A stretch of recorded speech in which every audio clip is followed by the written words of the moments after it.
आशुतोष जी, आप लोग दिखावा कर रहे हैं, वो आपके दिखावे का पर्दाफाश दुनिया के सामने कर रहे हैं। कुछ नहीं, आप लोगों को सड़क पर आकर ड्रामा करना था, अखिलेश यादव को सुर्खियों में आना था, इसी वजह से सड़क पर ये तमाशा अखिलेश यादव ने लगाया। जवाब दीजिए इसका आशुतोष जी।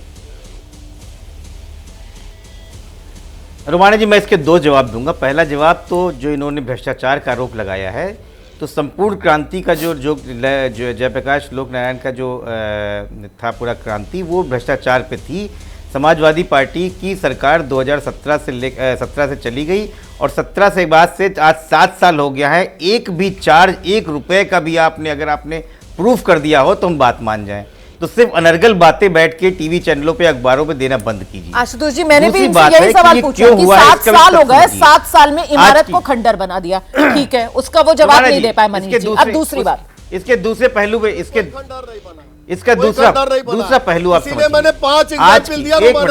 मनीष भाई, बीच में मत बोलिए, बीच में मत बोलिए, अब आशुतोष जी को जवाब तो देने दीजिए। खंडर में लेना सर, फिर वहाँ पे कीड़े मकोड़े सांप बिच्छू जिसका हवाला देकर एलडीए ने जाने की इजाजत नहीं दी, फिर उसका फिर जवाब दे दीजिएगा। मतलब एलडीए झूठ बोल रहा है। बीच में मत बोलिए, ठीक है, आइए आशुतोष जी। बीच में मत बोलिए।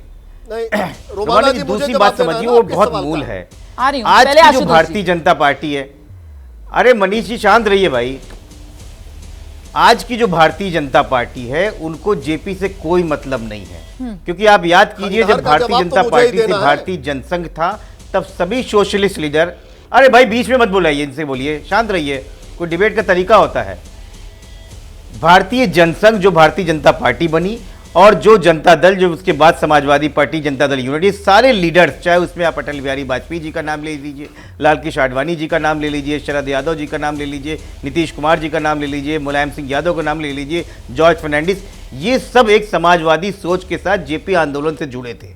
लेकिन आज की भारतीय जनता पार्टी क्या कर रही है कि जेपी पे ही माला नहीं करने फैलाने दे रही है, मतलब उनका सम्मान नहीं करने दे रही है। इसका मतलब उनको जेपी से लगाव ही नहीं है, ये आत्मीय लगाव हमारा है, हमने उनको पढ़ा है, हमने उनको जिया है, हमारे जबरदस्त आत्मीय लगाव आप लोगों का, मतलब वो जेपी जिन्होंने नारा दिया था कांग्रेस हटाओ, ऐसा आत्मीय लगाव आप लोगों का कि कांग्रेस हटाओ का जेपी नारा देकर चले गए, और समाजवादी पार्टी जो है वो कांग्रेस के साथ ही गठबंधन करके सर आगे सत्ता पाने का ख्वाब सजा रही है, और फिर उस पर तुर्रा ये। एक सेकंड रुकिए ना, बाकी मेहमान भी तो है हमारे साथ, उस पर तुर्रा ये। नीरज जी आएंगे, अब जेडीयू के प्रवक्ता हैं, जवाब देंगे कि समाजवादी पार्टी नीतीश कुमार को बीच में घसीट रही है।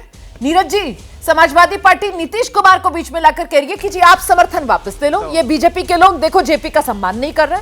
नहीं, देखिए रुमाना जी, माननीय नीतीश कुमार जी से कोई लव करे या हेट करे, इग्नोर नहीं कर सकता। बार बार नीतीश कुमार जी कहीं न कहीं राजनीति के केंद्र बिंदु में आ जाते हैं। आपने मेरे मन का सवाल आपने क्या किया जी। मैं समाजवादी पार्टी के मित्र से यही जानना चाहता हूँ कि माननीय अखिलेश यादव तो जेपी आंदोलन में काम किए, उनके पिताजी ने काम किया था, उनके पिताजी ने लड़ाई लड़ी थी, तो आप दो सवाल का जवाब दे दीजिए। क्या लोकनायक जयप्रकाश नारायण परिवारवाद के खिलाफ थे? क्या परिवारवाद की कसौटी पर आपकी पार्टी खरी उतरती है लोकनायक की भावना के अनुरूप? दूसरा, लोकनायक ने अपने जीवन काल में भ्रष्टाचार के खिलाफ एक लंबी लड़ाई लड़ी। क्या हम सब समाजवादी घड़े के लोग, लेकिन क्या यह सच नहीं है कि भ्रष्टाचार से परोक्ष या परोक्ष रूप से राजनीतिक समझौता किया गया? या ये देखिए ना, अभी बिहार में क्या हुआ है, हाइड्रोलिक पलंग मिला, जो मीडिया में खबर आती है। बताइए सर, समाजवादी पृष्ठभूमि का नेता, लोकनायक जयप्रकाश नारायण की नीतियों पर चलने का वादा, जननायक की भावना का सम्मान करने की बात करने वाले लोग आज हाइड्रोलिक पलंग पर सोते हैं। तो नया दौर के समाजवादी हैं लोग। इसलिए हम तो यह कह रहे थे कि आप ठीक है, अब वहां की सरकार के बारे में तो वहां के प्रवक्ता है बीजेपी को, वो बताएंगे क्या मंतव्य है नहीं, लेकिन लोकनायक पर की प्रतिमा पर केवल फूल चढ़ा देना लोकनायक के प्रति सम्मान है। जवाब ले लेती हूँ। बहुत बढ़िया बात कही आपने नीरज जी, बहुत बढ़िया बात आपने कही है। जवाब देंगे ना आशुतोष जी? यहाँ लोकनायक जयप्रकाश नारायण, उनकी जयंती, सम्मान और अपमान, तो सम्मान और अपमान कौन कर रहा है आशुतोष जी? जरा इसका जवाब तो दीजिए ना। मतलब वो जेपी जो कांग्रेस हटाओ का नारा देते हैं, आज समाजवादी पार्टी उसी कांग्रेस के साथ खड़ी हुई नजर आती है। वो जेपी जो राजनीति के अंदर परिवारवाद, जो वंशवाद, जो जातिवाद का विरोध करते हैं, जिसकी वजह से जाति लगाना छोड़ दिया था सर। नीतीश कुमार, लालू प्रसाद, सुशील कुमार, इन नेताओं ने जाति लगाना छोड़ दिया था। और आप लोग क्या यहां पर यादव, अन्य जातियां गिना गिना कर, और एक ही परिवार के अखिलेश यादव के अपने परिवार के 7 लोग इस वक्त संवैधानिक पदों पर बैठे हुए हैं। सही कह रही हूं ना मैं? और आप लोग यहां पर विरासत आगे बढ़ाने की बात कर रहे हैं जेपी की। मुझे बाकी बात देखिए, जो 2 सवाल पूछे गए हैं मैं उस पर तथ्यात्मक इसका जवाब देता हूं और उन बातों से करता हूं जो जेपी ने बोला था कि मेरी रुचि सत्ता के कब्जे में नहीं है। मुझे उन लोगों से चिढ़ है जो सत्ता को अपने अंतर नियंत्रित करना चाहते हैं। ये है जेपी का नाम। और जेपी ने किसी सरकार के खिलाफ नहीं बिगुल खोला था। वो स्वतंत्रता संग्राम सेनानी थे, उसके बाद में उन्होंने अधिनायकवाद के खिलाफ बिगुल छेड़ा था। वो छात्र आंदोलन था। आप उसको आज कांग्रेस पार्टी से जोड़ती हैं तो ये आपकी परिपक्वता है। आज वही कमोवेश भारतीय जनता पार्टी कर रही है कि किस तरीके से पूरे के पूरे सिस्टम को, चाहे वो कार्यपालिका हो, चाहे वो न्यायपालिका हो, चाहे विधायिका हो, उसको अपने कंट्रोल में करना है। सर, अब अगर आप चाहें कि इतिहास बदल जाए तो वो तो नहीं बदल सकता। शब्दों को पकड़ने की कोशिश कीजिए। ये तो जेपी ने कहा था, कांग्रेस हटाओ, ये नारा तो जेपी का ही था ना सर। कांग्रेस हटाओ ये नारा था ना जेपी का, था या नहीं था? आप मुझे हाँ या ना में जवाब दे दीजिए।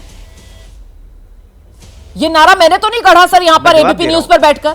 ये तो जेपी का ही नारा था, कांग्रेस हटाओ। माना जी, फिर वही बात है। आप सवाल जवाब तो लीजिए। उस समय की व्यवस्था में कांग्रेस के अलावा कोई नहीं थी। कांग्रेस का वो अधिनायकवाद था, ये सत्य है। लेकिन आज कमोवेश भारतीय जनता पार्टी का वही कमोवेश, वही तरीका है, वही अधिनायकवाद है, वही कंट्रोलिंग एक्टिविटी है। अच्छा, आप किसी भी विपक्षी पार्टी को ये कैसे बता सकते हैं कि आपको कहां जाना है, कहां नहीं जाना है? और ये हमारा मूलभूत अधिकार है। आप कैसे रोक सकते हैं? जेपी का आशय समझिए। आज जेपी होते तो आज भारतीय जनता पार्टी के खिलाफ आंदोलन करते। आज जेपी होते तो यही नीतीश कुमार की पार्टी हमारे साथ खड़ी होती।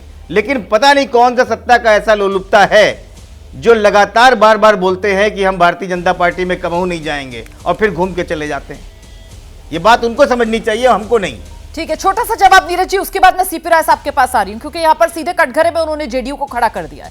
आ रही हूँ सीपी राय सर, उसके बाद आपके पास। नीरज जी, मैं आशुतोष जी से आपके माध्यम से ही जानना चाहता हूँ कि माननीय मुलायम सिंह यादव जी ने जो कांग्रेस के खिलाफ लड़ाई लड़ी थी, उसके लिए आप शर्मसार हैं?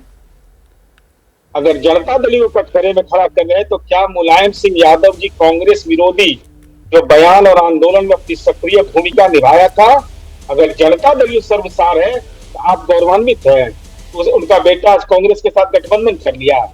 परिवारवाद पर आपकी जुबान नहीं खुलती है। परिवारवाद पर क्यों नहीं बोल रहे हैं?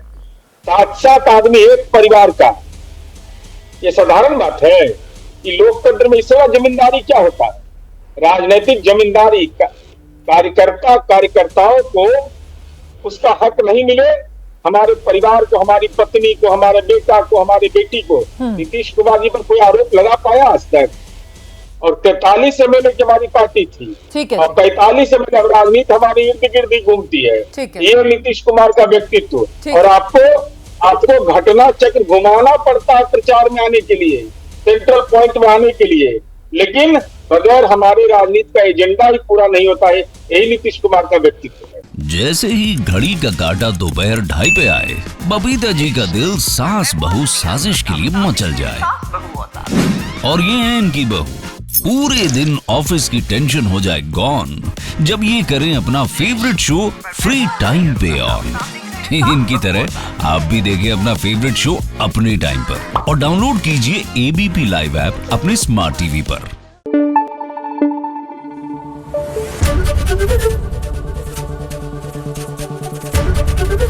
एबीपी न्यूज आपको रखे आगे।